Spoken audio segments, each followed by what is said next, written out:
ఈ ప్రపంచానికి మరుగైన జ్ఞానం, నలిగిన జీవితాలను వెలిగింపచేసే జ్ఞానం, జీవాహారాన్ని అనుగ్రహించే జ్ఞానం, చుంటి తేనె ధారల కన్నా మధురమైన జ్ఞానం, అపవాది బాణాల నుండి హృదయాన్ని కంచెగా కాపాడే జ్ఞానం, మహోన్నతుని చేరుటకు మార్గాన్ని చూపే జ్ఞానం, ఆహుతవ్వబోతున్న ఆత్మలను నరకం నుండి రక్షించే జ్ఞానం, శాశ్వతానందాన్ని నింపే జ్ఞానం, దేవునికి దగ్గర చేసే జ్ఞానం, మహా సైన్యములకు అధిపతి అయిన మన తండ్రి పట్ల భయభక్తులను నింపే జ్ఞానం.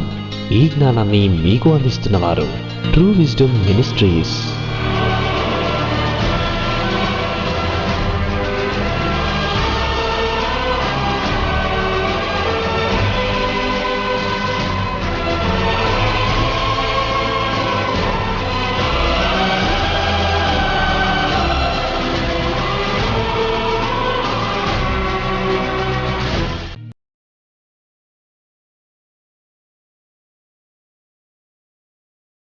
చెల్లిస్తున్నాం.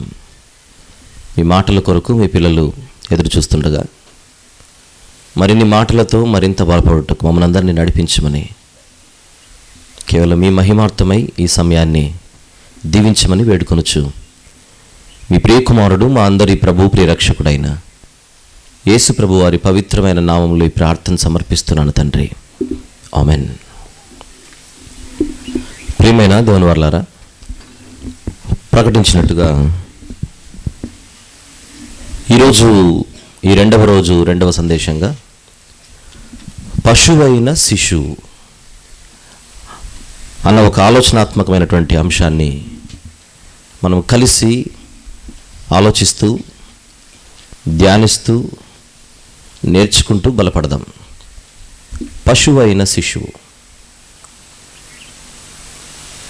ఏంటి పశువు, ఏంటి శిశువు, దేని గురించి అన్న ఎన్నో ఆలోచనలు వస్తాయి ఈ మాట చదివినప్పుడు విన్నప్పుడు. ఇంతకీ ఈ అంశంలో మనం ఏం నేర్చుకుంటాం, అది మనకు ఎలా ఉపయోగపడుతుంది, ఇదంతా అర్థం కావాలంటే కొన్ని విషయాలు మనం ఆలోచిస్తూ జాగ్రత్తగా ముందుకు ప్రయాణం చేద్దాం. ఉన్న సమయాన్ని జాగ్రత్తగా వినియోగించుకోవాలి కనుక.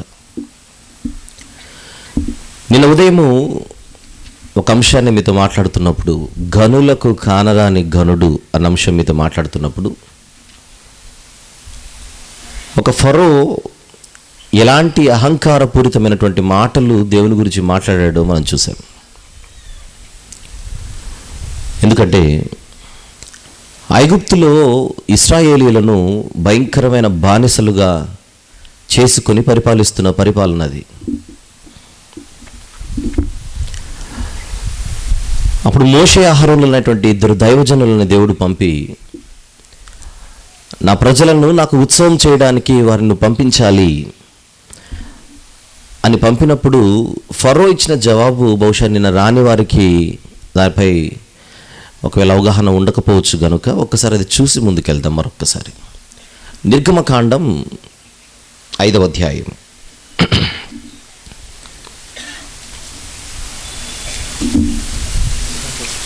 నిర్గమకాండం 5వ అధ్యాయము మొదటి 2 వచనములు చూద్దాం.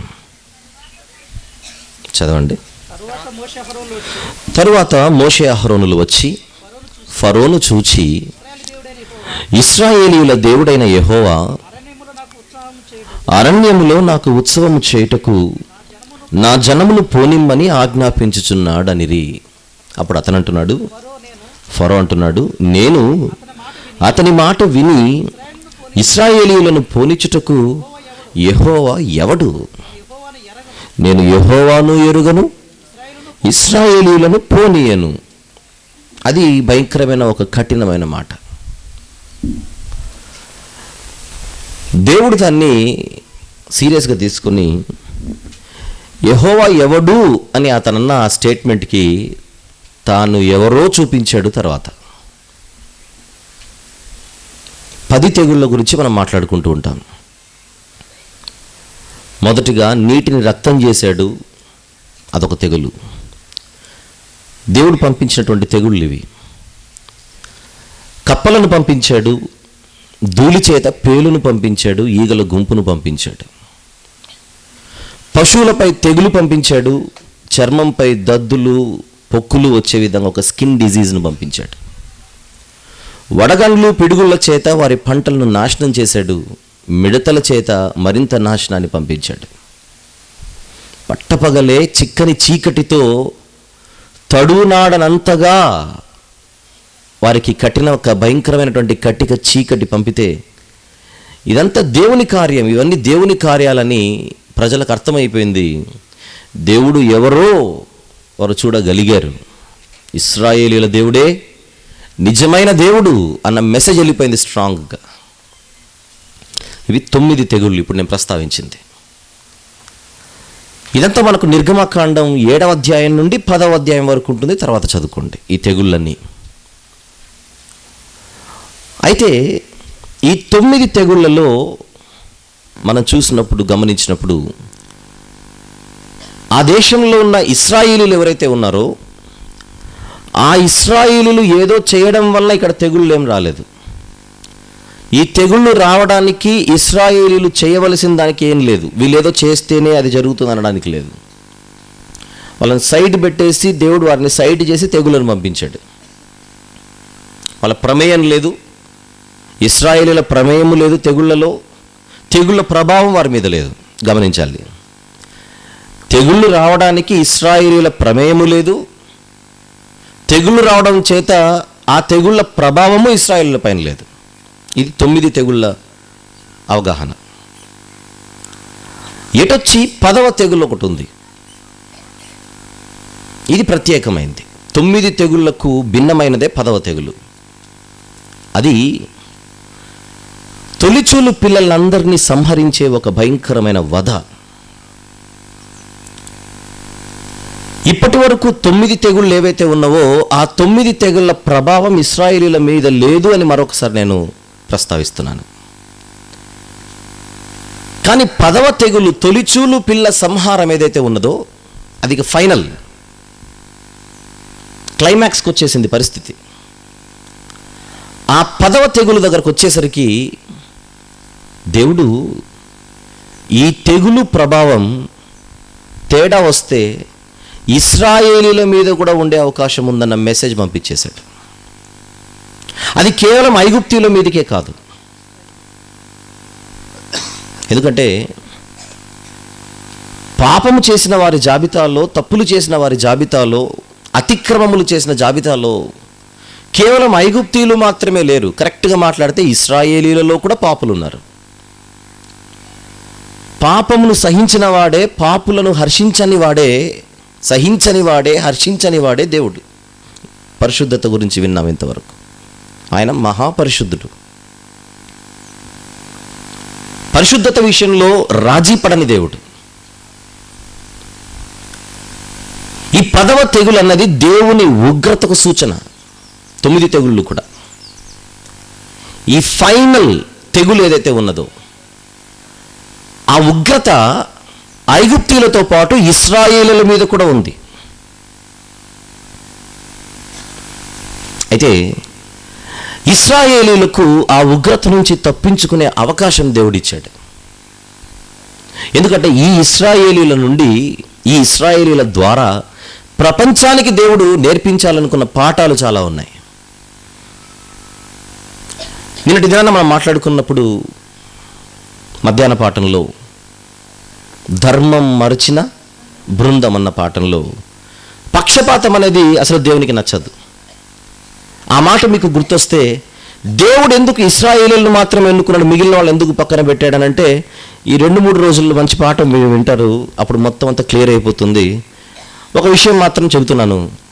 దేవుడు ఇశ్రాయేలీలను ఎన్నుకోవడానికి, మిగిలిన వాళ్ళను పక్కన పెట్టడానికి అది దేవుడు చేసిన అన్యాయం కాదు. ప్రపంచ మానవాళి తెచ్చుకున్న కష్టాలు అవి. జలప్రలయం అయిపోయిన తర్వాత నోవాహు గారి తరంలో దేవుడు అందరికీ కామన్ అవకాశం ఇచ్చాడు. మళ్ళీ దూరం అయిపోతున్నారు. దూరం అయిపోయేటప్పుడు రిపేరింగ్ కార్యక్రమాలు చేయాలిగా. డ్యామేజ్ అయినటువంటి పరిస్థితిని రిపేర్ చేసే క్రమంలో ఇశ్రాయేల్ ఎన్నుకోవడం జరిగింది. అది తర్వాత లాస్ట్ రోజు మీకు జరుగుతుంది పాఠం. అందువల్ల ఎవరు కూడా దేవుని సందేహించకండి. ఎందుకు దేవుడు ఇశ్రాయేల్ ఎన్నుకున్నంటే ఆ సందేహమే రాకూడదు. నేను రాత్రి కూడా మనం అదే విన్నాం. ప్రశ్న ఇవ్వకూడదు దేవుణ్ణి. ఆయన ఏదైనా చేశాడంటే ఏదో ఒక వెనకల బలమైన రీజనే ఉంటుంది, అనుమానించకూడదు దేవుణ్ణి.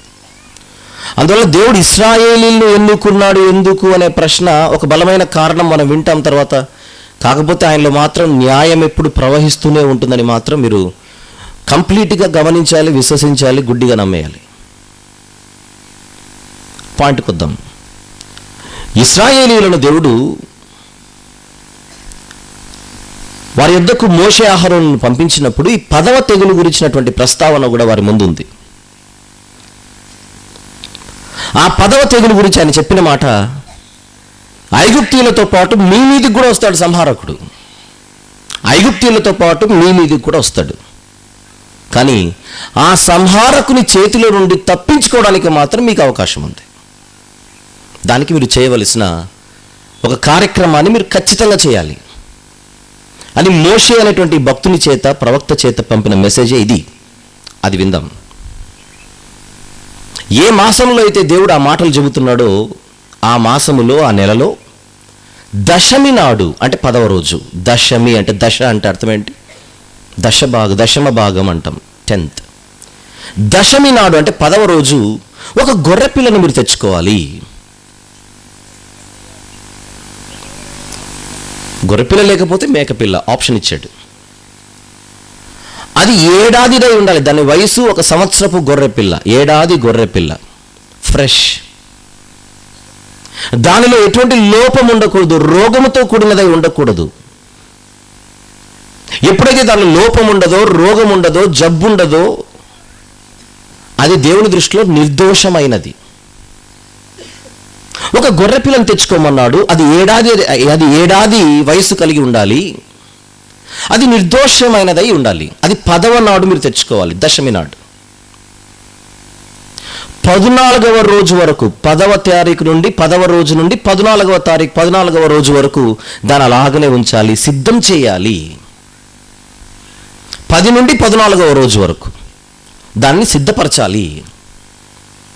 14వ రోజున దానిని వధించాలి. ఒక గొర్రెపిల్లను తెచ్చుకొని దానిని వధకు సిద్ధపరచాలి. 14వ దినాన దాన్ని వధించాలి. వధించిన తర్వాత ఆ గొర్రెపిల్ల రక్తాన్ని మీ ఇంటి ద్వారపు కమ్ములకు దాన్ని రాయాలి, చల్లాలి. నిలువు కమ్ములకు, అడ్డ కమ్ముకు, పై కమ్ముకు. ఆ తర్వాత వధింపబడిన గొర్రెపిల్ల యొక్క మాంసాన్ని మీరు తినాలి, శరీరాన్ని. ఒక కుటుంబానికి ఒక గొర్రెపిల్ల ఎక్కువ అవుతుందని అనుకుంటే ఇద్దరు కలిసి షేర్ చేసుకోండి, 2 కుటుంబాలు కలిసి. ఇక దాన్ని ఎలా వండమన్నాడో చాలాసార్లు మీరు వినే ఉంటారు. చేదు కూరలతో వండాలి, నీరు ఉండకూడదు, రోస్ట్ చేయాలి. నీటితో దాన్ని ఉడకపెట్టకూడదు, రోస్ట్ చేయాలి. ఉడకంది తినకూడదు. మరుసటి దినం వరకు దాన్ని ఉంచుకోకూడదు, మిగిలితే దాన్ని కాల్చేయాలి, తినకూడదు. ఫ్రెష్ తినాలి. ఆ తర్వాత దాన్ని ఎలా తినాలో కూడా చెప్పాడు. నడుము కట్టుకొని, చెప్పులు తొడుగుకొని, చేతిలో కర్ర పెట్టుకొని త్వరపడుచు తినాలి. నడుము కట్టుకోవడానికి ఒక కారణం ఉంది, చెప్పులు వేసుకోవడానికి ఒక కారణం ఉంది, చేతిలో కర్రకు ఒక కారణం ఉంది, త్వరగా తినడానికి కారణం ఉంది. దాన్నే ఆయన అన్నాడు, ఇది మీకు పస్కా పండుగ. ఇక మీదట నేను మీకు వాగ్దానం చేసిన దేశంలోకి అడుగు పెట్టిన తర్వాత ఈ పండుగను ప్రతి ఏటా చేయాలి ఈ మాసంలో. ఇక మీదట ఈ మాసం మీకు సంవత్సరంలో మొదటి నెల. దాని పేరు అబీబు మాసం. తర్వాత దాని పేరే నీసానుగా మారిపోయింది. అబీబు మాసం లేదా నీసాను మాసం. ఎప్పుడైతే మీరు గొర్రెపిల్లను వధించి ఆ 14వ రోజున ఆ రక్తాన్ని తీసుకొని మీ ఇంటి ద్వారపు కమ్ములకు రాస్తారో, ఆ రాత్రి సంహారక దూత సంచారము చేసే రాత్రి. ఇశ్రాయేలీయులతో పాటు ఐగుప్తుల మీద కూడా వెళ్తాడు సంహారకుడు. కానీ ఏ ఇంటి ద్వారానికైతే గొర్రెపిల్ల రక్తం ఉంటుందో ఆ ఇంటిలోనికి సంహారకుడు అడుగు పెట్టడు, పాస్ అయిపోతాడు. దాటిపోతాడు, పాస్ అవుతాడు. అందుకే ఈ పస్కా పండుగను ఇంగ్లీష్లో పాస్ ఓవర్ అని అంటారు. దాటిపోవడం, పాస్ ఓవర్. ఇప్పుడు చెప్పినవన్నీ ఒకసారి చూద్దాం బైబిల్లో. మరి వచనాలు తెలియలేగా, ఏదో నేను చెబుతుంటే వినేస్తుంటే ఎలా? నిర్గమకాండం 12వ అధ్యాయం, దయచేసి నిర్గమకాండము 12వ అధ్యాయం. అధ్యాయం అంతా చదవండి, తర్వాత అవసరమైనవి మనం చదువుకుందాం. 11 నుండి 13 వచనములు నేను చదువుతున్నాను. 11 ఒకటి ఉంటే మీరు చదవండి, ఎక్కువ ఉంటే నేను చదివేదను. ఇదే మీకు ఆనవాళ్ళు, రైట్? 11 నుంచి 13. మీరు దానిని తినవలసిన విధమేదనగా మీ నడుము కట్టుకొని, మీ చెప్పులు తొడుగుకొని, మీ కర్రలు చేత పట్టుకొని త్వరపడుచు దాన్ని తినవలెను. అది యెహోవాకు పస్కా బలి. ఆ రాత్రి నేను ఐగుప్తు దేశమందు సంచరించి, ఐగుప్తు దేశమందలి మనుషులలోనే గాని జంతువులలోనే గాని తొలి సంతతి అంతయు హతము చేసి ఐగుప్తు దేవతలకందరికీ తీర్పు తీర్చేదను. ఐగుప్తు దేవతలలో ఫరో కూడా ఒక దేవుడు, ఎందుకంటే ప్రజల మీద తనను తాను దేవుడిగా చేసుకొని బ్రతుకుతున్న భయంకరుడి ఫరో. నేను యెహోవాను. 13వ వచనం. మీరున్న ఇండ్ల మీద ఆ రక్తము మీకు గుర్తుగా ఉండును. నేను ఆ రక్తమును చూచి, అండర్లైన్ దాట్, నేను ఆ రక్తమును చూచి మిమ్మల్ని నశింపజేయక దాటిపోయేదను. నేను ఐగుప్తు దేశంలో పాడు చేయుచుండగా మిమ్మును సంహరించుటకు తెగుళ్ళు మీ మీదికి రాదు. తెగుళ్ళు మీ మీదికి రాకుండా ఉండడానికి మీ కుటుంబానికి, మీ ఇంటికి ఏమి కనబడాలి? గొర్రెపిల్ల రక్తము కనబడాలి. ఏ ఇంటి మీద అయితే గొర్రెపిల్ల రక్తం ఉంటుందో ఆ ఇంటిని నేను టచ్ చేయను. నా ఉగ్రత కుటుంబం మీదికి రాదు. ఇకపోతే ఆ గొర్రెపిల్ల పేరే పస్కా పశువు. 21వ వచనం చూద్దాం. కాబట్టి మోషే ఇశ్రాయేలుల పెద్దలందరినీ పిలిపించి వారితో ఇట్లా నేను, మీరు మీ కుటుంబముల చొప్పున మందలో నుండి పిల్లను తీసుకొని పస్కా పశువును వధించుడి. అంటే ఆ గొర్రెపిల్లకి ఏం పేరు వచ్చేసింది? పస్కా పశువు. ఇక ఆ పశువు విషయంలో మరొక స్పెషల్ కండిషన్ ఉంది. ఆ కండిషన్ ఏంటో 46వ వచనానికి వద్దాం. 46వ వచనం చూద్దాం. ఆ కండిషన్ ఏంటో చూద్దాం. మీరు ఒక్క ఇంటిలోనే దాన్ని తినవలెను. దాని మాంసంలో కొంచెమైనను ఇంటిలో నుండి బయటకు తీసుకొని పోకూడదు. దానిలో ఒక్క ఎముకనైనను మీరు విరవకూడదు. ఎముకను విరవకూడదు. అది కూడా అండర్లైన్ చేద్దాం. ఎముకను విరవకూడదు. వధించాలి. రక్తాన్ని ద్వారానికి రాయాలి. ఇకపోతే ఎముకను విరవకూడదు. ఇక మరొక కండిషన్ చూద్దాం. 22వ వచనం. మరియు హిస్సోపు కుంచి తీసుకుని పళ్ళెంలోనున్న రక్తంలో దాని ముంచి ద్వార బంధపు పై కమ్మికిని 2 నిలువు కమ్ములకును పళ్ళెంలోని రక్తము తాకింపవలెను. తరువాత మీలో ఎవ్వరును ఉదయం వరకు తన ఇంటి ద్వారము నుండి బయలు వెళ్ళకూడదు. కొన్ని విషయాలు అక్కడ నేను అండర్లైన్ చేయమన్నవి తర్వాత చేయండి, ఎందుకంటే తర్వాత మీరు మర్చిపోతారు. 13వ వచనంలో ఆ రక్తమును చూచి నేను దాటిపోయేదను మిమ్మల్ని నశింపజేయక, అది అండర్లైన్ కావాలి. తర్వాత 22వ వచనంలో ఆ ఇంటి ద్వారము నుండి మీరు బయలు వెళ్ళకూడదు, అది అండర్లైన్ చేయండి. 46వ వచనంలో ఎముక విరుగకూడదు, ఇవన్నీ అండర్లైన్ చేయండి. రేపొద్దున మీరు బైబిల్ చదివేటప్పుడు వెంటనే మీ కళ్ళు వాటి మీద పడాలి. ఒక పిక్చర్ మనకు అర్థమైపోయింది ఇప్పుడు. ఆ రోజు రాత్రి 14వ తేదీ, ఆ రోజు రాత్రి దేవుని ఉగ్రత అవిధేయుల మీదికి కుమ్మరింపబడుతున్న రాత్రి, అవిధేయులకు దేవుడు తీర్పు తీరుస్తున్న రాత్రి, జడ్జ్మెంట్ నైట్. ఆ తీర్పు నెరవేరుతున్నప్పుడు, ఆ ఉగ్రత కుమ్మరింపబడుతున్నప్పుడు అవిధేయులతో పాటు మీ మీదికి కూడా ఆ యొక్క ఉగ్రత పడే అవకాశం ఉంది. ఎందుకంటే మీరు కూడా కరెక్ట్ కాదు కనుక. సంహారక సునామీ.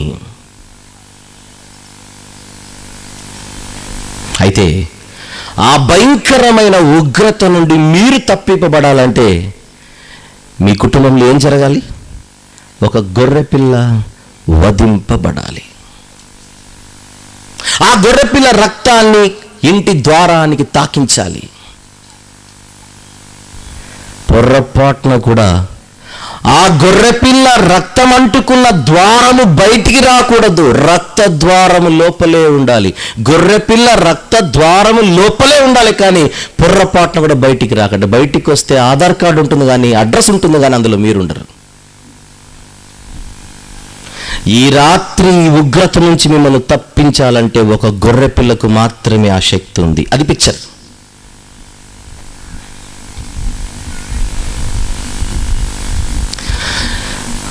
ఈ గొర్రెపిల్ల రక్తం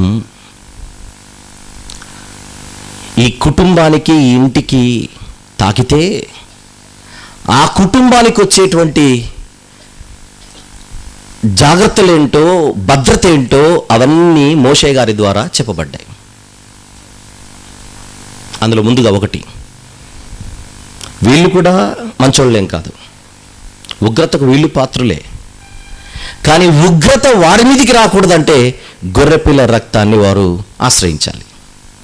గొర్రెపిల్ల రక్తం వారి కుటుంబానికి ఏం తీసుకొని వస్తుంది? చేసిన పాపాలు వారి మీదికి రాకుండా. పిక్చర్ అర్థం చేసుకోవడానికి ప్రయత్నించండి. ఈ పస్కా పండుగలో పస్కా బలి జరుగుతోంది.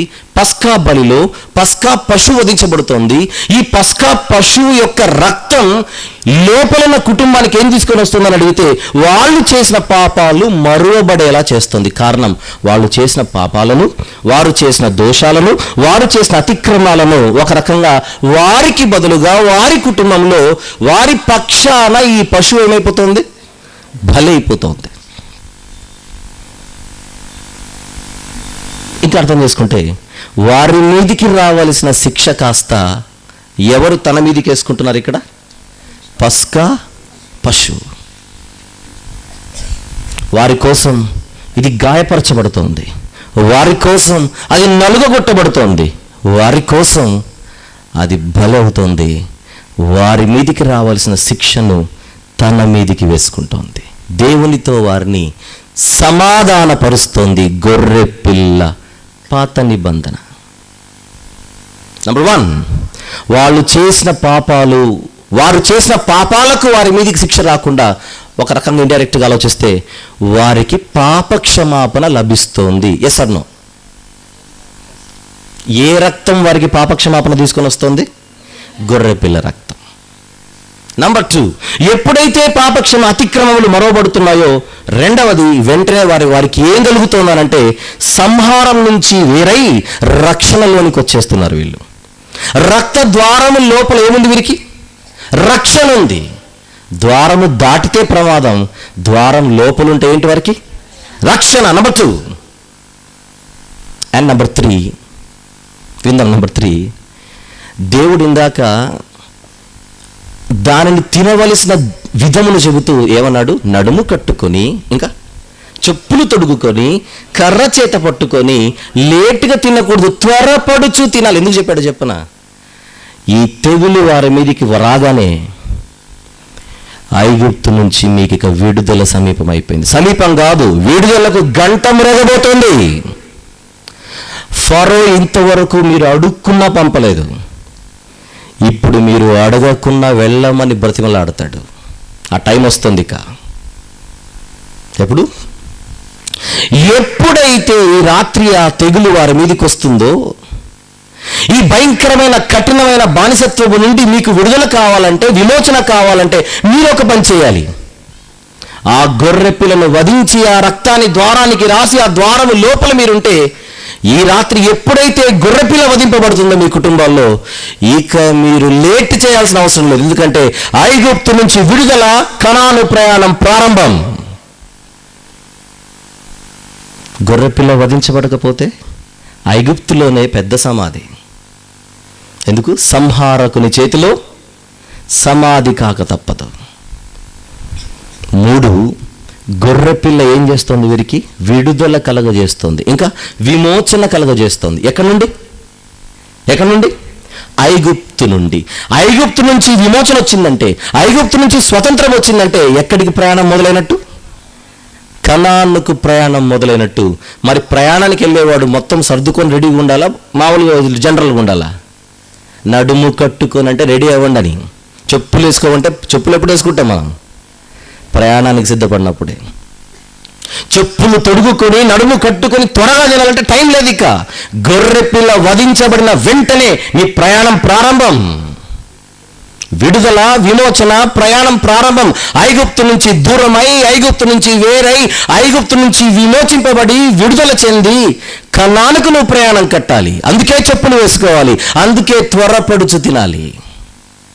నంబర్ 1 పాపక్షమాపణ, నంబర్ 2 రక్షణ, అండ్ నంబర్ 3 ఐగుప్తు నుంచి స్వతంత్రం, ఐగుప్తు బానిసత్వం నుంచి విడుదల, కనానుకు ప్రయాణం. ఇది 3. అండ్ నంబర్ 4, నేను చెప్పినట్టుగా మీరు చేస్తే వాళ్ళకి ఇంకా ఎలాంటి ప్రివిలేజెస్ దేవుడిచ్చాడో అదే నిర్గమకాండం 19వ అధ్యాయంలో చూద్దాం. అదే నిర్గమకాండము 19వ అధ్యాయంలో చూద్దాం. 4, 5, 6 వచనములు చదువుతున్నాను. 4, 5, 6 వచనములు. నేను ఐగుప్తీయులకు ఏమి చేసి తినో తెగుళ్ళు చూశాం కదా. ఇప్పుడు మిమ్మల్ని గద్దరెక్కల మీద మోసి నా యుద్ధకు మిమ్మల్ని ఎట్లు చేర్చుకుంటున్నో మీరు చూచితిరి. 5, కాగా మీరు నా మాట శ్రద్ధగా విని నా నిబంధనను అనుసరించి నడిచిన ఎడల మీరు సమస్త దేశములలో నాకు స్వకీయ సంపాద్యం అవుతారు, నా ప్రజలు అవుతారు. ఐడెంటిఫికేషన్ అది. నేను చెప్పిన మాట మీరు వినాలి, నేను చెప్పినట్టుగా చేయాలి. ఇప్పుడు 12వ అధ్యాయంలో ఏం చేయమంటున్నాడు? మీ కుటుంబాలలో ఎవరు వధించబడాలి?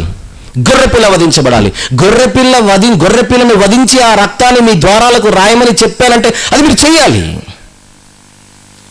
చేస్తేనే కండిషన్స్ అప్లై చేస్తే ఏమవుతుంది? మీరు ప్రపంచంలో నాకు మీరు స్వకీయ సంపాద్యం అంటే నా సొత్తైన ప్రజలు అని అర్థం. మరొక భాషలో మరొక పదజాలంలో స్వకీయ సంపాద్యం అంటే నా ప్రజలు, నా సొత్తైన ప్రజలనే ఒక ఐడెంటిఫికేషన్ మీ మెడలోనికి వచ్చేస్తుంది.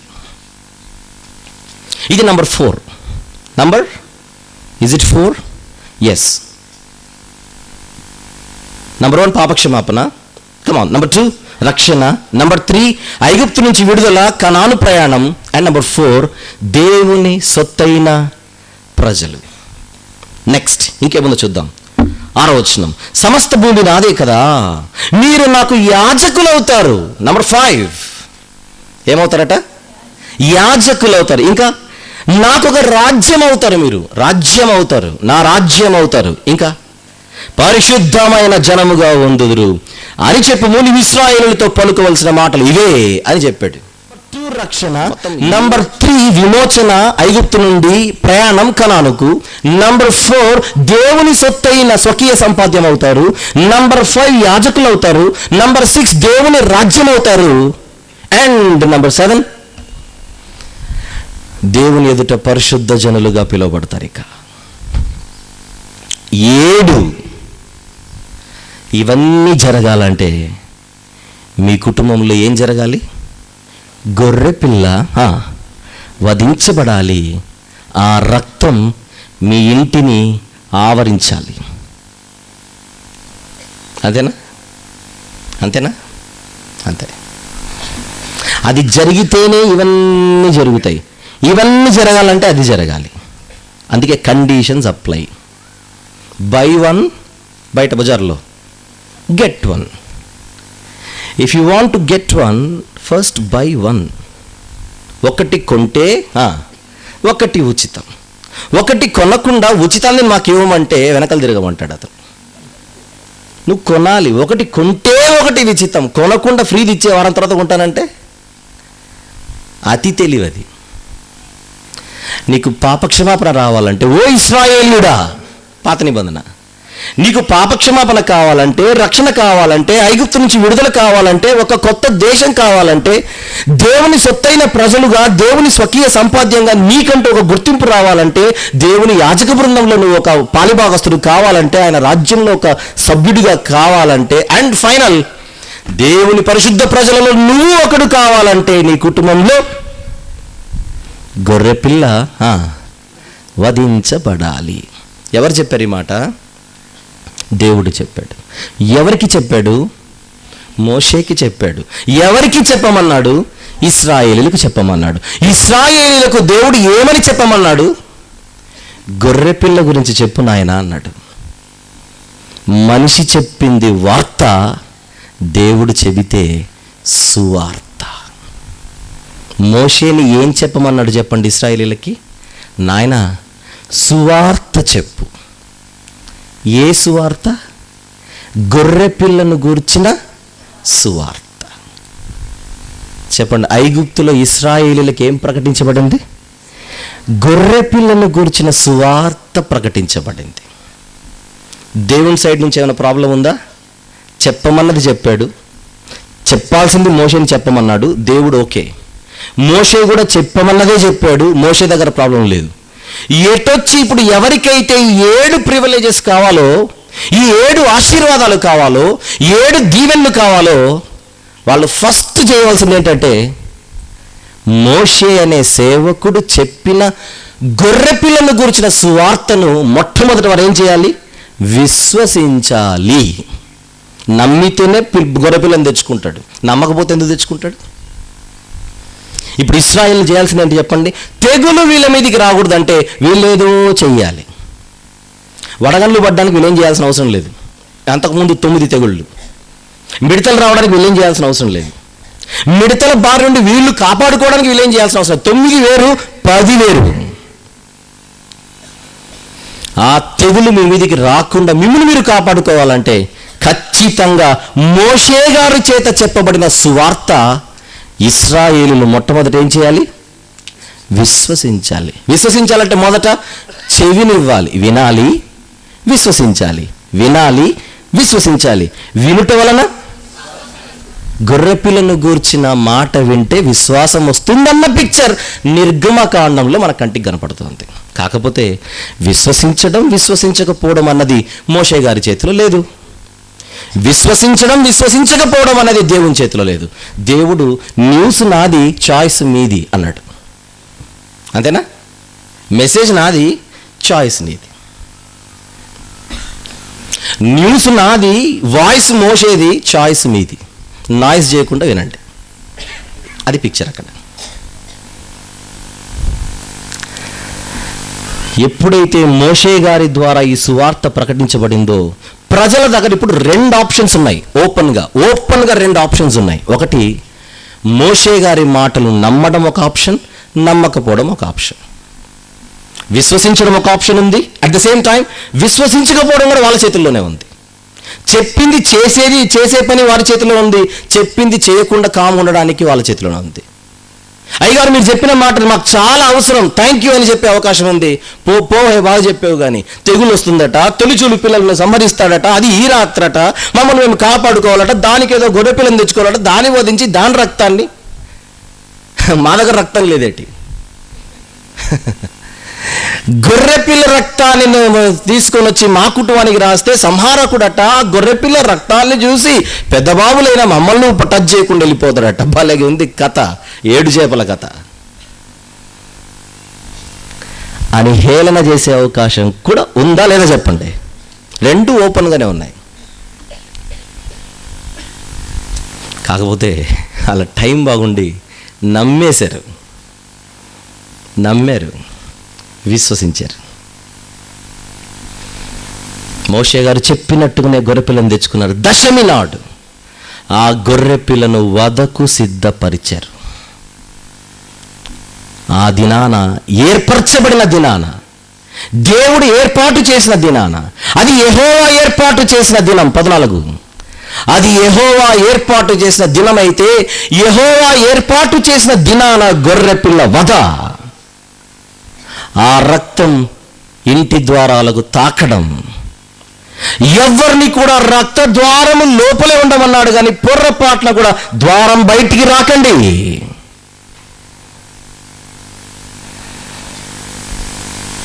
ఆయన చెప్పింది చెప్పినట్టుగా రాత్రి జరిగింది. ఇది కాదనలేని సత్యం, ఎవరు కాదనలేని రుజువుతో కూడిన సత్యం. ప్రాచీన ఐగుప్తు చరిత్ర పుస్తకాలు ఎవరికైనా దొరికితే అందులో ఈ ఫరో గురించి చదవండి. ఆ ఫరో పరిపాలన కాలంలో ఏం జరిగిందో చదవండి ఒక్కసారి. ఆ ఫరో సమాధి కూడా మొన్న బయటపడిందట. ఆ ఫరో తన సమాధిలో ఏం రాసుకున్నాడో బయటపడింది చెప్పనా? మోషే ప్రకటించిన ఇశ్రాయేలీల దేవుడే నిజమైన దేవుడు అని రాసుకున్నాడట ఫరో సమాధిలో. ఎవడు కాదనగాడు దీన్ని. 1947లో ఇండియాకి ఇండిపెండెన్స్ వచ్చిందంటే ప్రూఫ్ ఎక్కడ అన్నాడట ఒకడు. ఎవిడెన్స్ ఏంటి అన్నాడట, వెళ్ళి చదువు. చరిత్ర చెప్పే నిజాలను నమ్మకపోతే ఎలా? ఎముక ఇరగకూడదనే దానికి ఇంకొక వచనం చూద్దాం, అదే పశువు గురించి. సంఖ్యాకాండం 9వ అధ్యాయం. అంటే మీరు నోట్స్ రాసుకుంటున్నారు కనుక సంఖ్యాకాండం 9వ అధ్యాయం 12వ వచనం చూద్దాం ఒక్కసారి. మీరు 9 నుంచి 12 రాసుకోండి, అది పస్కా గురించి సందర్భం అని మీకు ఇంకొంచెం అర్థమవుతుంది. 12, వారు మరునాటి వరకు దానిలో కొంచెమైనను మిగలనీయవలదు, దానిలోనికి ఒక్క ఎముకైనను విరువవలదు. పస్కా పండుగ విషయమైన కట్టడలన్నిటినీ బట్టి వారు దానిని ఆచరించాలి. ఇది పస్కాను గురించిన పిక్చర్. అందరికి అర్థమైంది అనుకుంటున్నాను. ఇప్పుడు బాగుంది. అలా మోషే గారి తర్వాత విందాం. ఇక మోషే గారి తర్వాత ఎంతో మంది ప్రవక్తలు వచ్చిన తరాలు గడిచిపోతున్నాయి. ప్రతి ప్రవక్త కూడా అతని కాలంలో ఈ పస్కా పండుగ జరుగుతూనే కంటిన్యూ అయింది. ఆ ప్రవక్తల కాలంలో ఒక ప్రవక్త వచ్చాడు. ఆయన ప్రవక్త అయిన యెషయా గారు. ఆయన పరిశుద్ధాత్మ ప్రేరేపితుడై ఒక ప్రవచనాన్ని ప్రవచించాడు. తీయాల్సిన అవసరం లేదనుకుంటాను, నేను చెబుతాను, మీరు చెప్పండి. ఏలయనగా మనకు అది తెలుసు. Right, confirm. ఎక్కడ ఉంటుంది అది? యెషయా గ్రంథం 9వ అధ్యాయము 6వ వచనం. తీయాల్సిన అవసరం లేదు కదా. రైట్. ఏలయనగా మనకు శిశువు పుట్టేను. అప్పటికి ఆల్రెడీ పస్కా పండుగ జరుగుతూనే ఉంది యెషయా గారి కాలంలో కూడా. గమనించాలి బాగా. మోషే గారి కాలంలో మొదలై యెషయా గారి కాలంలో కూడా పస్కా పండుగ జరుగుతోందన్న విషయం మీరు మర్చిపోకూడదు. పస్కా పండుగ జరుగుతున్న ఆ రోజుల్లో ప్రవక్త అయిన యెషయా గారు ఒక శిశువు గురించిన ప్రస్తావన చేశాడు. ఏలైనగా మనకు శిశువు పుట్టెను. ఎవరు ఆ శిశువు అని అడిగితే కింద అంటున్నాడు, ఆయన కుమారుడు అనుగ్రహించబడెను.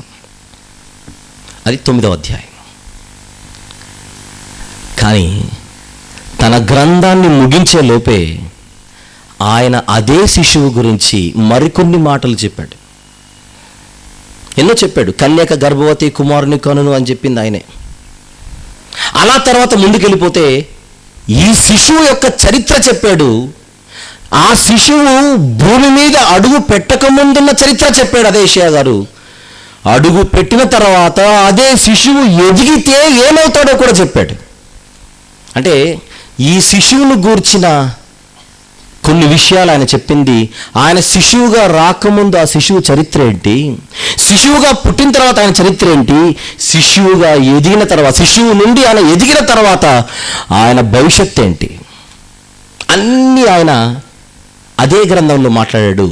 9 ముగించుకున్నాం కనుక 53కి వెళ్దాం జాగ్రత్తగా.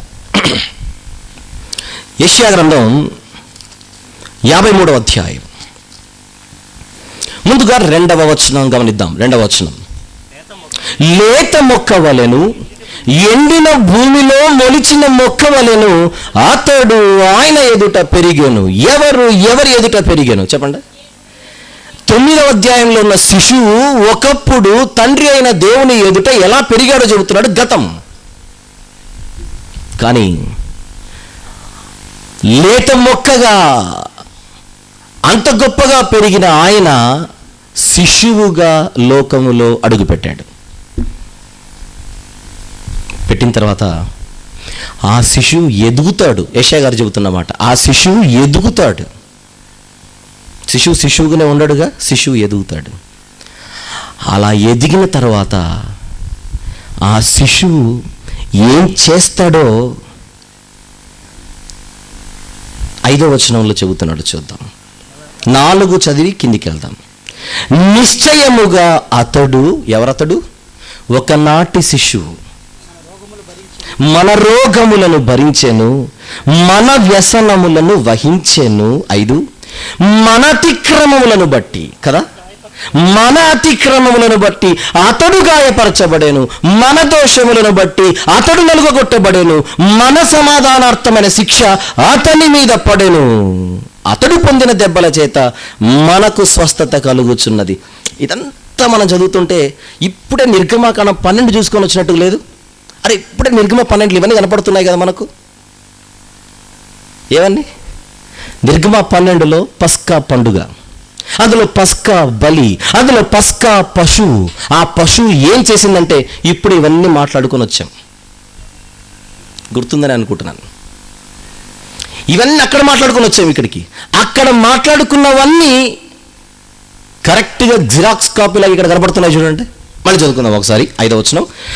మన అతిక్రమములను బట్టి అతడు గాయపరచబడేను, మన దోషములను బట్టి అతడు నలుగగొట్టబడేను, మన సమాధానార్థమైన శిక్ష అతని మీద పడేను, అతడు పొందిన దెబ్బల చేత మనకు స్వస్థత కలుగుచున్నది. 6.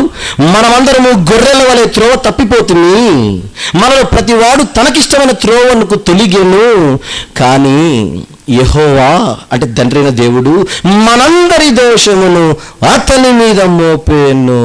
ఏంటి శిశువుని చూస్తుంటే నాకెందుకో పస్కా పశువు గుర్తొస్తుంది.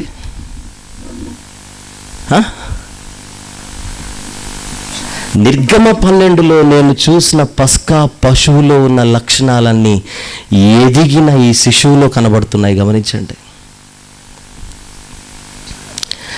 తొందరపడి కన్ఫర్మేషన్ వద్దు, ఇంకొంచెం ఇన్ఫర్మేషన్ సేకరిద్దాం. 7వ వచనం. అతడు దౌర్జన్యము నొందెను, బాధింపబడినను అతడు నోరు తెరవలేదు. అక్కడ కూడా గొర్రె నోరు తెరవలేదు. గమనించండి, నోరు తెరవలేదు.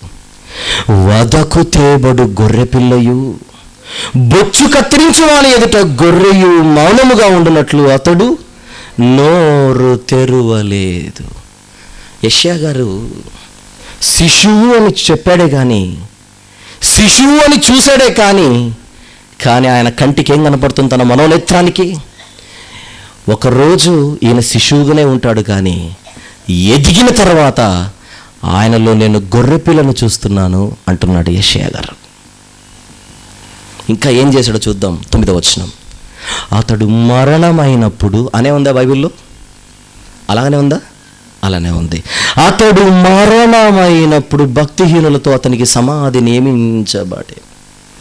మరణం అవుతాడు అని చెప్పాడా, అవ్వడం చెప్పాడా? మళ్ళీ ఏంటి మూర్ఖులు కొంతమంది సమాజంలో పాత నిబంధనలో ఆయన మరణిస్తాడనే లేదంటున్నారు. పాపం అద్దాలు లేకుండా చదివారేమో డౌట్ వస్తుంటుంది ఈ మాట చదివేటప్పుడు. నేను మరణం అయినప్పుడు అంటే తెలుగు వచ్చా, తెగులు వచ్చిందా? నీకు తెలుగు రాకపోయి ఉండాలి, లేదా తెగులు వచ్చి ఉండాలి. అందుకే నీకు అది అర్థం కాలేదు. మరణం అవుతాడు, మరణం అయ్యాడు అని చెబుతున్నాడు దర్శనంలో చూసి. 10వ వచనంలోని 3వ మాట, మొదటి మాట. అతన్ని నలుగగొట్టుటకు యెహోవాకి ఇష్టమాయెను, ఆయన అతనికి వ్యాధి కలుగజేసెను. అతడు తన్ను తానే అపరాధ పరిహారార్థ బలి చేయగా అతని సంతానము చూసిన అపరాధ పరిహారార్థ బలిగా ఆయన బలి పశువు అవుతాడని చెబుతున్నాడు ఇక్కడ. 12వ వచనం అందులోని 3వ మాట. ఏలైనగా మరణము నొందినట్లు అతడు తన ప్రాణమును ధారపోసెను, అతిక్రమము చేయు వారిలో ఎంచబడిన వాడాయను, అనేకుల పాపమును భరించుచు. ఆ మాట చూడండి, అనేకుల పాపమును భరించుచు తిరుగుబాటు చేసిన వారిని గురించి విజ్ఞాపన చేసేను అన్నాడు. ఆయనకు బయలుపరచబడింది కనుక అలా రాశాడు. పాస్ట్లో ఉన్నట్టుగా ఉంది కానీ ఫ్యూచర్ అది. అనేకుల పాపములు ఆయన మీద పడతాయి. ప్రజల దోషాలు, ప్రజల అతిక్రమములు, ప్రజలు చేసినటువంటి భయంకరమైన పాపములన్నీ కూడా ఆ శిక్ష అంతా ఈయనే తన మీదకి వేసుకుంటాడు. యెషయా గారి కంటికి శిశువుగా కనబడకుండా ఎదిగిన తర్వాత ఈ శిశువులో ఎవరిని చూస్తున్నాడు? ఒక గొర్రె పిల్లను చూస్తున్నాడు.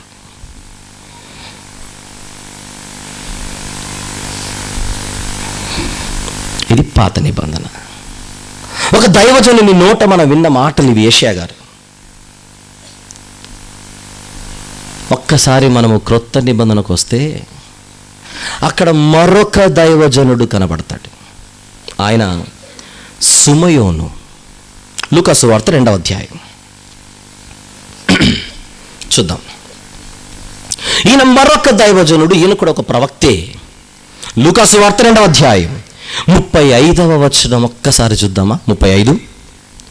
మరియు నీ హృదయములోనికి ఒక ఖడ్గము దూసుకొని పోవునని ఆయన తల్లి అయిన మరియతో చెబుతున్నాడు. సుమయోను ఎత్తుకున్నాడు, బాగానే ఉంది, ఆనందించాడు, బాగానే ఉంది. కానీ చేతిలో ఉన్న ఒడిలో ఉన్న శిశువును చూస్తూ అంటున్నాడు తల్లితో, అమ్మా అమ్మా, నీ హృదయములోనికి ఒక ఖడ్గము దూసుకొని పోయే రోజు ఒకటి ఉంది, నువ్వు సిద్ధపడాలి అది చూడ్డానికి. తల్లులు చాలామంది ఉన్నారు. ఒక మాట చెప్పండి, జీవితంలో తల్లి గుండెలు పగిలే, హృదయంలోనికి ఖడ్గం దూసుకుపోవడం అంటే గుండెలు పగిలే రోజని. ఒక తల్లి గుండె పగిలే వార్త, ఏ వార్త అయితే ఆవిడ గుండెలు పగులుతాయి చెప్పండి. అమ్మా, నీ కొడుకు స్కూల్లో ఫస్ట్ ప్రైజ్ వచ్చిందమ్మా, అయ్యో అంటుందా? ప్రైజ్ వస్తే గుండెలు పగలవు, బర్త్డే వస్తే గుండెలు పగలవు, కేక్ కట్ చేస్తే గుండెలు పగలవు. చెప్పేండిక పేగు తెంచుకొని పుట్టిన బిడ్డ యొక్క చావు వార్త ఏ క్షణమైతే వింటుందో ఆ తల్లి గుండెలు అప్పుడే పగులుతాయి. అందుకే చావు వార్తలు తల్లులకు ఫస్ట్ చెప్పరు, లాస్ట్ చెబుతారు. నిజంగా ఇంట్లో అలాంటిది ఏదైనా జరిగితే అందరికంటే న్యూస్ లాస్ట్ ఎవరికి అందుతుంది? తల్లికి. ఆ వార్త ఒక తల్లికి లాస్ట్ చెప్పాలి. సుమయోను ఆ వార్త ఈ తల్లికి ఫస్ట్ చెప్పాడు. అవునా? లాస్ట్ చెప్పాల్సిన న్యూస్ కాస్త ఈ తల్లి ఫస్ట్ విన్నది. ఆవిడకి మ్యాటర్ అర్థమైంటుంది. మనలాంటి వాళ్ళు నీ హృదయంలోనికి ఖడ్గము దూసుకొని పోనంటే వాట్ డూ యూ మీన్ అంటే కూర్చోబెట్టి చెప్పేవాడు, సిలువను గూర్చిన వార్త. అవునా? కొంతమందికి త్వరగా వెళ్ళదు కదా బల్బు, మనలాంటి వాళ్ళకి. మరియమ్మకు మ్యాటర్ అర్థమైంది. ఆవిడ గురించి మాట్లాడుకునే వచనాలు, ఆవిడ ఇవన్నీ తన హృదయంలో భద్రపరుచుకుంటోందట. మీరు గమనిస్తే అలాంటి మాటలు, యేసుప్రభు ఏం చేసినా నా తండ్రి పనుల మీద ఉండవలెనని మీరు ఎరుగరా అనేసరికి ఆవిడ ఆ ముక్క కూడా తన మనసులో పెట్టేసుకుంది. తల్లి దాచుకుంటుంటుంది ఇవన్నీ. సుమయోను సువార్తిది.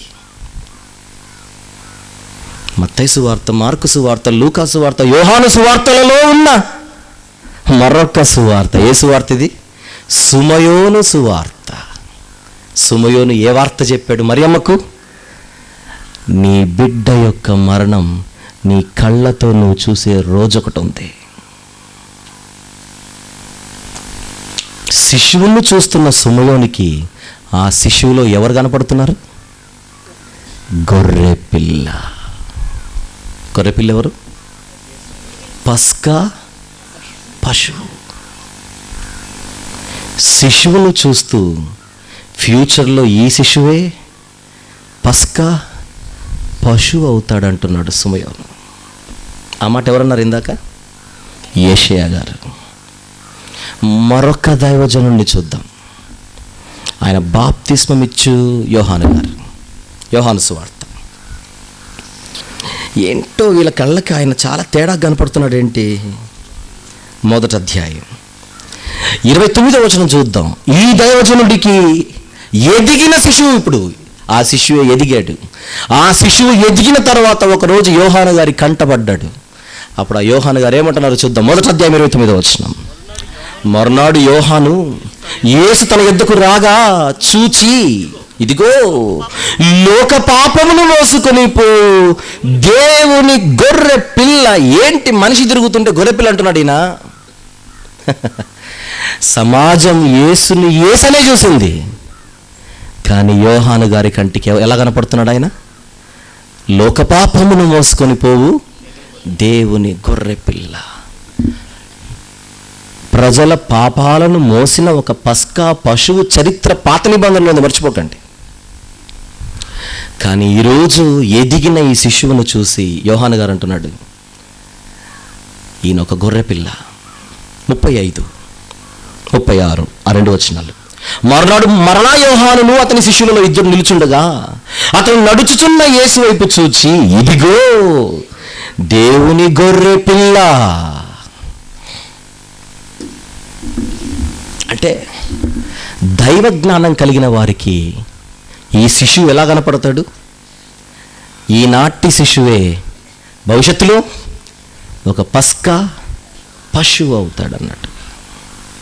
ఎంతమంది దైవజనులు చూసాం? యెషయా గారు, సుమయోను గారు, యోహాను గారు, బాప్తిస్మిచ్చి యోహాను గారు.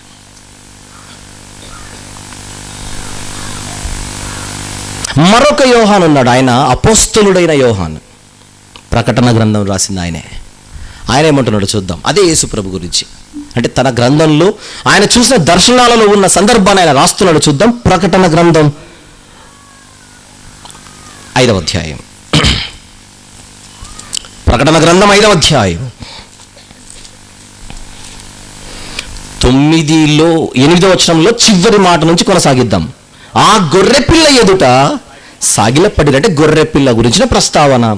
ఈ పాత్రలు పరిశుద్ధుల ప్రార్థనలు. 9 నుంచి చదువుదాం.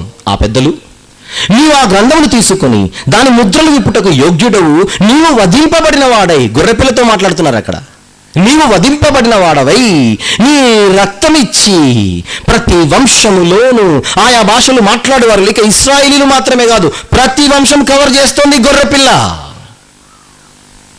ఆనాటి గొర్రెపిల్ల ఒక జనాంగాన్ని మాత్రమే, ఒక కుటుంబాన్ని మాత్రమే. అది మీరు గమనించాలి. కుటుంబానికి ఒక గొర్రెపిల్ల. ఆ గొర్రెపిల్లకున్న సామర్థ్యం ఒక కుటుంబం. కానీ ఈ గొర్రెపిల్ల ప్రతి వంశములోను ఆయా భాషలు మాట్లాడేవారిలోను ప్రతి ప్రజలోను ప్రతి జనములోను దేవుని కొరకు మనుషులను కొని మా దేవునికి వారిని ఒక రాజ్యముగాను యాజకులుగాను చేసితివి. ఎవరు చేశారట? దేవునికి ప్రజలుగా, దేవునికి యాజకులుగా, దేవునికి రాజ్యంగా. ప్రపంచ ప్రజలందరూ కూడా తండ్రి అయిన దేవునికి ఒక రాజ్యంగా, యాజకులుగా, ఆయన స్వకీయ సంపాద్యంగా మారడానికి ఒక గొర్రెపిల్ల తన్ను తానే అర్పించుకుందట. చరిత్రలో చెబుతున్నారు ఇక్కడ. ఇప్పుడు ఇశ్రాయేలును మాత్రమే కవర్ చేస్తున్న రక్తం కాదు, ప్రపంచ ప్రజలందరినీ కవర్ చేస్తున్న రక్తం. 7వ అధ్యాయం. ఇంకొంచెం ఆలోచనలు చేసుకుంటూ ముందుకెళ్దాం. అదే ప్రకటన గ్రంథం 7వ అధ్యాయం 13-14 వచనములు చూద్దాం. 13-14. పెద్దలలో ఒకడు తెల్లని వస్త్రములు ధరించుకుని ఉన్న వీరెవరు, ఎక్కడి నుండి వచ్చిరని నన్ను అడిగాను. అందుకు నేను, అయ్యా నీకే తెలియననుగా అతడు నాతో ఇలాగ చెప్పాను. ఏమని? వీరు మహాశ్రమల నుండి వచ్చిన వారు గొర్రెపిల్ల రక్తములో తమ వస్త్రములను ఉదుకుకొని వాటిని తెలుపు చేసుకుని, గొర్రెపిల్ల రక్తములో తమ వస్త్రములు ఉదుక్కుని తెలుపు చేసుకొనిరా. రక్తం అంటే ఎరుపు. ఎర్రని రక్తంలో కడుక్కుంటే బట్టలు ఎర్రగా కావాలి కానీ తెల్లగెలాయే. ఇది టైడ్ కంపెనీ వాడి అవక్కైపోయే న్యూస్ ఇది.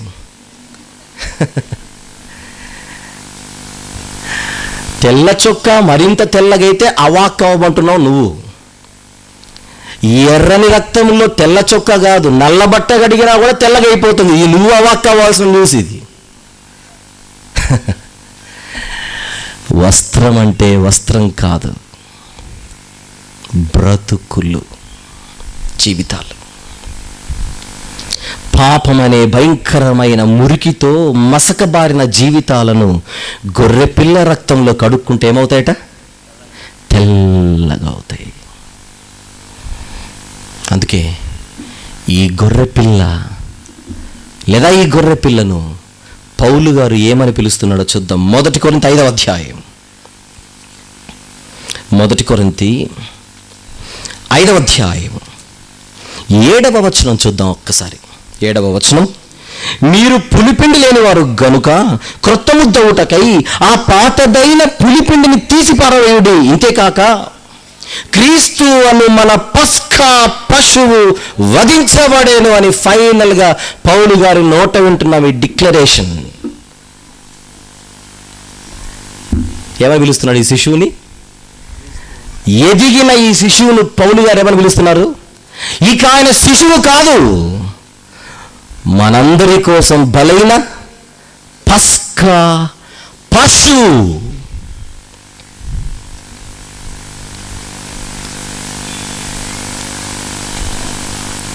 ఈ గొర్రెపిల్ల రక్తం ఏమేం చేస్తుందని అడిగితే, యేసు రక్తము ప్రతి పాపము నుండి మనలను పవిత్రులుగా చేయును. అపోస్తలులు అంటున్నారు, ఆకాశము క్రింద ఏ నామము వలననైనను రక్షణ కలుగదు, కానీ ఈ నామము వలననే. ఆయన రక్తంలో మన జీవితాలు కడుక్కుంటే వచ్చే ప్రయోజనాలు చెప్పనాయిక. నంబర్ 1, మన పాపాలు కడగబడతాయి. అందరూ అలర్ట్గా క్యాచ్ చేయాలి. యేసు రక్తం, ఆ రక్తంలో మన జీవితాలు కడుక్కుంటే, రక్తంలో ఎలా కడుక్కోగలం? రక్తం ఎక్కడుంది అంటారా? ఎప్పుడైతే ఈ గొర్రెపిల్ల గురించిన సువార్త మీరు వింటారో, ఆ గొర్రెపిల్ల రక్తంలో మీ పాపాలు కడుక్కోమని ఒక సువార్త మీకు ప్రకటించబడుతుందో, ఆ సువార్తను నమ్మి విశ్వసించి విధేయులై మీ పాపపు జీవితాలను కడుక్కోవడానికి, గొర్రెపిల్ల రక్తంలో మీ జీవితాలను శుభ్రపరచుకోవడానికి సూచనగా మీరు నీటిలో బాప్తిస్మం తీసుకోవాలి. నీటిలో మునిగితే నీళ్లు కడుగుతున్నాయి అనుకుంటారేమో. నో, నీళ్ళే కడగగలిగితే అక్కడ మునిగితే చాలు. టైం ఉంటే బయటికి రావచ్చు, బాగుంటే. మన పాపపు జీవితాల్లో కడిగేది నీళ్లు కాదు. నువ్వు విశ్వాసంతో మునుగుతున్నావే, నమ్మి బాప్తిజం పొందినవాడట. కండిషన్ ఏంటి? నమ్మకుండా నువ్వు మునిగినోడు కాదు. నువ్వు నమ్మావే, నువ్వు విశ్వసించావే, ఆ విశ్వాసముతో నీవు నీటిలో మునిగావు కదూ. ఆ విశ్వాసముతో నువ్వు నీటిలో మునిగితే నీ పాపాలను కడిగేది, నువ్వు ఏ విశ్వాసముతో అయితే నీటిలో మునుగుతున్నావో ఆ విశ్వాసమే నీటిలో మునిగిన నిన్ను గొర్రెపిల్ల రక్తానికి కనెక్ట్ చేస్తోంది. నీతిమంతుడు విశ్వాసమూలమున జీవించును. నీ విశ్వాసమే గొర్రెపిల్ల రక్తానికి కనెక్ట్ చేస్తుంది. విశ్వాసం అంటే అదృశ్యమైనవి ఉన్నవి అనుటకు రుజువు. నీ కళ్ళ ముందు కనిపించని గొర్రెపిల్ల రక్తాన్ని నువ్వు నమ్మి మునిగితే ఆ విశ్వాసమే నిన్ను గొర్రెపిల్ల రక్తములోని పాపాలను కడిగేస్తుంది. వినుట వలన విశ్వాసం. ఆ విశ్వాసం ఎవరిని గూర్చిన మాట వలన? గొర్రెపిల్లను గూర్చిన మాట, క్రీస్తు.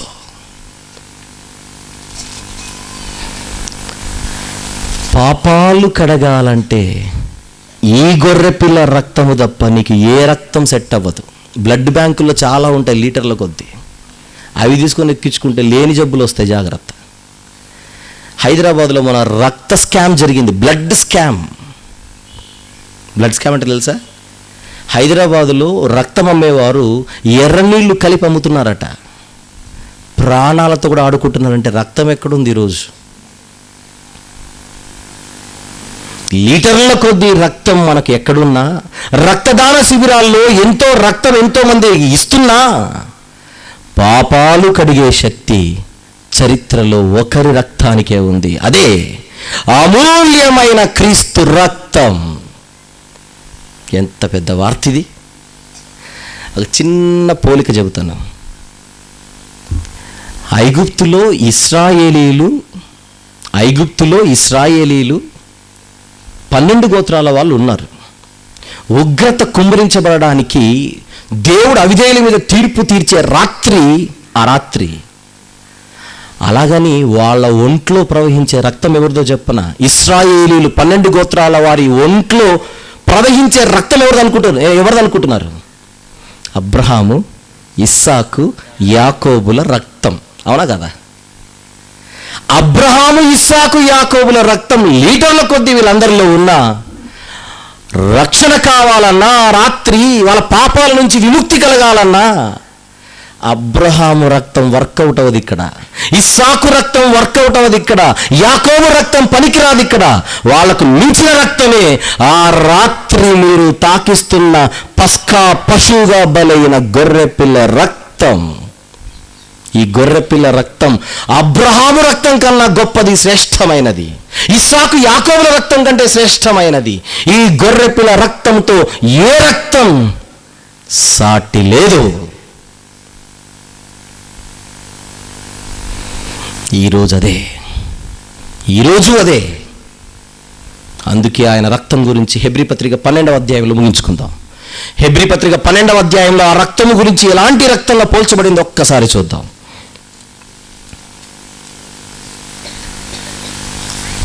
హెబ్రీ పత్రిక 12వ అధ్యాయం 24వ వచనం చూద్దాం. క్రొత్త నిబంధనకు మధ్యవర్తి అయిన యేసునొద్దకును హేబేలు కంటే మరి శ్రేష్టముగా పలుకు ప్రోక్షణ రక్తమునకు మీరిప్పుడు వచ్చి ఉన్నారు. హేబేలు కంటే శ్రేష్టమైన రక్తం ఇది. హేబేలు రక్తం కంటే శ్రేష్టమైన రక్తం. ఈ రక్తములో కడగబడిన వారే బ్యాప్టిజం తీసుకున్నవారు. వాళ్ళెవరు? చీకటిలో నుండి ఆశ్చర్యకరమైన తన వెలుగులోనికి వారిని పిలిచిన వాని గుణాతిశయములను ప్రచురము చేయు నిమిత్తము ఏర్పరచబడిన వంశము, రాజులైన యాజకులు, ఇంకా పరిశుద్ధ జనమును, దేవుని సొత్తైన ప్రజలై ఉన్నారట. ఇవన్నీ మనకు తెలిసిందే కదా. 1 పేతురు 2:9 ఉంది కదా, రాసుకోండి తర్వాత చూసి. క్రీస్తు రక్తములో జీవితాలు కడుక్కున్న వారికి ఏమేమి వచ్చేసాయి? ఇప్పుడు చెప్పాను మొత్తం. యేసు రక్తంలో కడుక్కున్న వారి జీవితాలకు ఏమొచ్చింది? పాపక్షమాపణ నంబర్ 1, రక్షణ నంబర్ 2, ఐగుప్తు నుండి విడుదల. అన్నాను, ఐగుప్తు ఎక్కడుంది ఇప్పుడు? ఇది ఆఫ్రికాలో ఉన్న ఐగుప్తు కాదు. ఇప్పుడు లోకమే ఒక ఐగుప్తు, పరలోకమే ఒక కనాను. క్రీస్తు రక్తంలో జీవితాలు కడుక్కున్న వారికి లోకము నుండి వారు వేరై, లోకం నుండి వారు విడుదలై విమోచింపబడి పరలోకపు కనాను ప్రయాణం ప్రారంభమవుతుంది మీకు. అది 3. 4, మీరు దేవుని ప్రజలుగా మీ మెడలోనికి ఒక ట్యాగ్ వచ్చేస్తుంది. 5, యాజకులు అవుతున్నారు. 6, రాజ్యంగా మారిపోతున్నారు. 7, దేవుని పరిశుద్ధ ప్రజలుగా మారిపోతున్నారు. ఆ 7 ఈ 7కి కరెక్ట్గా కనెక్ట్ అయ్యి చూడండి. దాని అర్థం పాకలోని శిశువు అయ్యాడు పస్కా పశువు. మన పాఠం ఏంటి? పశువైన శిశువు. ఎవరా పశువు, ఎవరా శిశువు? ఎన్నో సందేహాలు గంట ముందు. కానీ ఇప్పుడు అర్థమైపోయింది. డిసెంబర్లో నేను శిశువునే చూశాను కదూ. అందరూ కూడా మొన్న డిసెంబర్లో, ఇది జనవరి, మొన్న డిసెంబర్లో ఎవరిని చూశారు? అందరూ పాకలోని శిశువునే చూశారు. శిశువును చూసి ఆగిపోయారు. శిశువును చూసి ఆగిపోయిన వాడు దేవుని జ్ఞానము కలిగిన వాడు కాదు. శిశువును చూసి ఈ శిశువే కదా నా కోసం పస్కా పశువైంది అని చూసిన వాడే సుమయోను, అని చూసిన వాడే యెషయా, అని చూసిన వాడే బాప్తిసమిచ్చి యోహాను. అలా చూసిన వారే బైబిల్లోని భక్తులు. బైబిల్లోని భక్తులు. శిశువును పస్కా పశువుగా చూసినోడికే రక్షణ. కానీ అందరు అలా చూడలేదు. యూదులు అంటున్నారు ఆయన్ని, ఇంతటి జ్ఞానం ఆయనకి ఎక్కడి నుంచి వచ్చింది? ఈయన వడ్లవాని కుమారుడు కాడా? వీళ్ళ కంటికి వడ్లవాని కుమారుడునే కనపడుతున్నాడు. ఈయన తల్లి మరియ కాదా? మరియ కొడుకు అంటే ఓకే. యాకోబు, సీమోను, యూదా, యోసేపు అన్న వారికి ఈయన అన్న కాడా? సోదరి మనలు ఇక్కడ లేరా అంటే మరియ ఫ్యామిలీలో మెంబర్ అంటే ఓకే. పస్కా పశువు అంటే మాత్రం నో అంటున్నారు ఆనాటి యూదులు. అందుకే వారికి రక్షణ దొరకలేదు.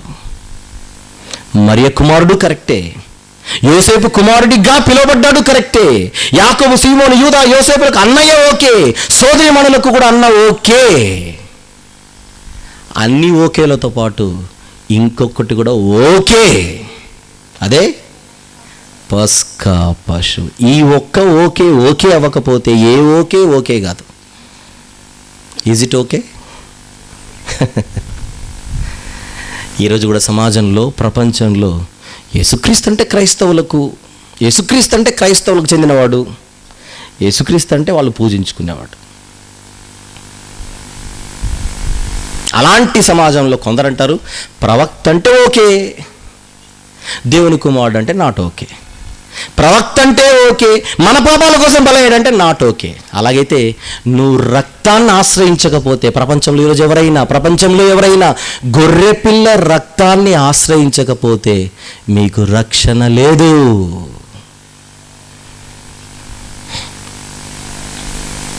ఎవరైనా, సామాన్యుల నుండి అధ్యక్షుడి వరకు, లోకమనే ఐగుప్తు నుండి పరలోకమనే కనానుకు మీరు చేరాలంటే మీకు అవసరమైనదే ఒకే ఒక్కటి, అది గొర్రెపిల్ల రక్తం.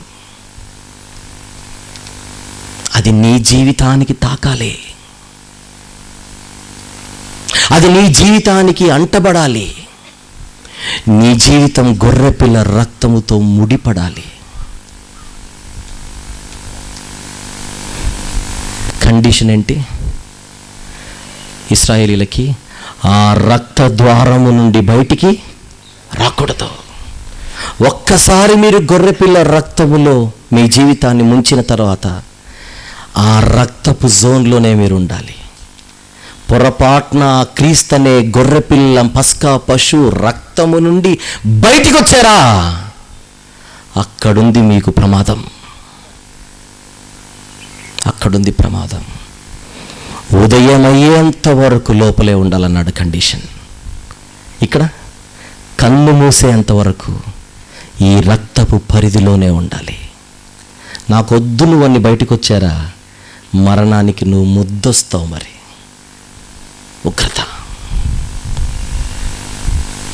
ఈరోజు ఇక్కడ కూర్చున్న మీరు ఎందరూ మీరు గొర్రెపిల్ల రక్తంలో మీ జీవితాలు కడుక్కున్నవారు? ఆలోచించండి. బ్యాప్టిజం తీసుకున్నవారు, అబ్బో భలే జరిగిపోయిందంటారా? అలాగైతే ఇంకా రక్త ద్వారము లోపలే ఉన్నారా, బయటకు వచ్చారా? అది పరిశీలించుకోండి. ఇంకా ఇక్కడ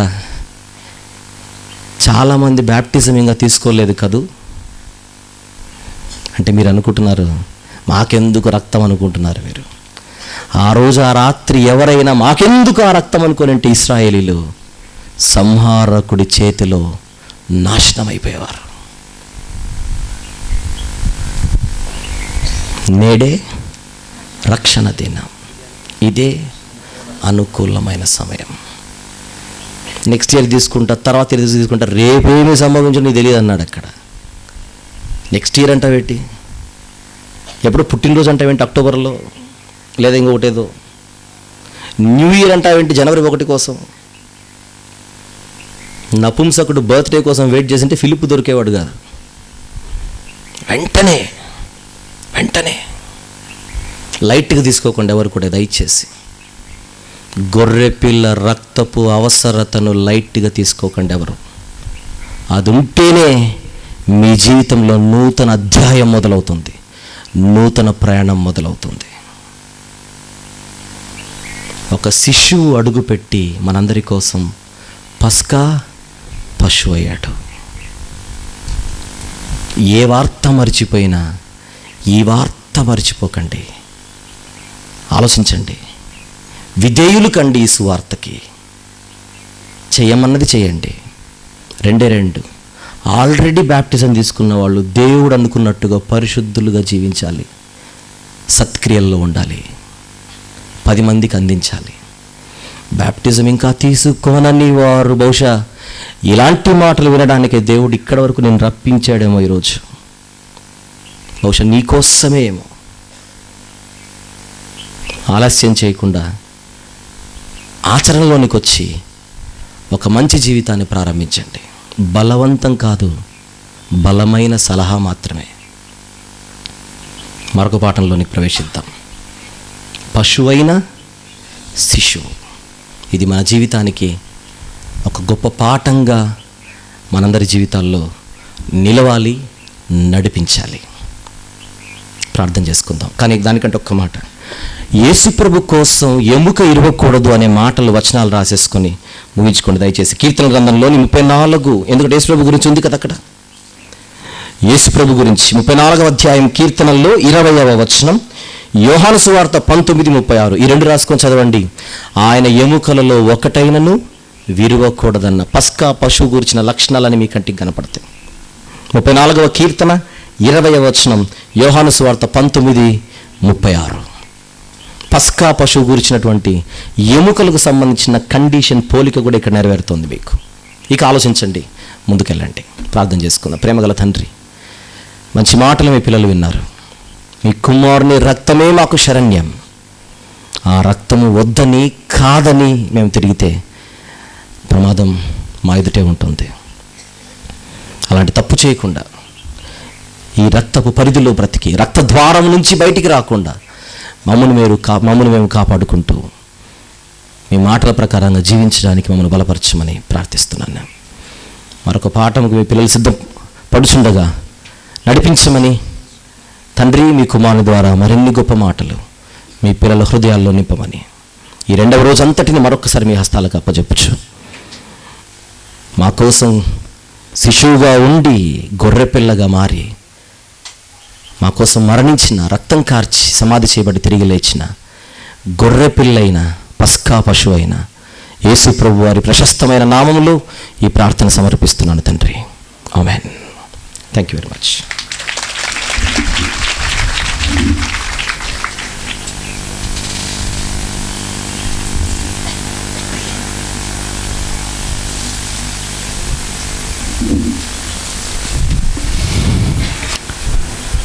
పశువు అయిన శిశువు పాఠం పేరు విన్నప్పుడు అందరూ నెగిటివ్గా ఆలోచించుంటారు. ఈ పశువు ఎవరు, ఈ శిశువు ఎవరండి? ఎవరైనా మన ప్రభు అయిన యేసుక్రీస్తు.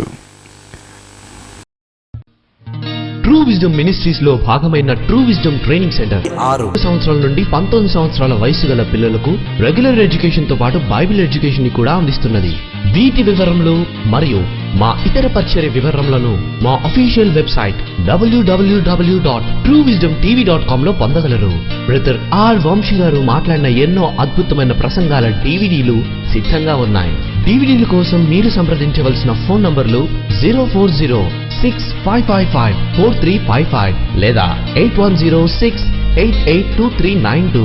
గమనిక, ప్రతి ఆదివారము మధ్యాహ్నము 2:30 నుండి 5 గంటల వరకు ఇంగ్లీష్ ఆరాధన కార్యక్రమము మరియు ప్రతి ఆదివారము సాయంత్రము 5:30 నుండి తెలుగు ఆరాధన కార్యక్రమము YMCA సెకండరీ బ్యాండ్ నందు జరుగును. అందరూ ఆహ్వానితులే.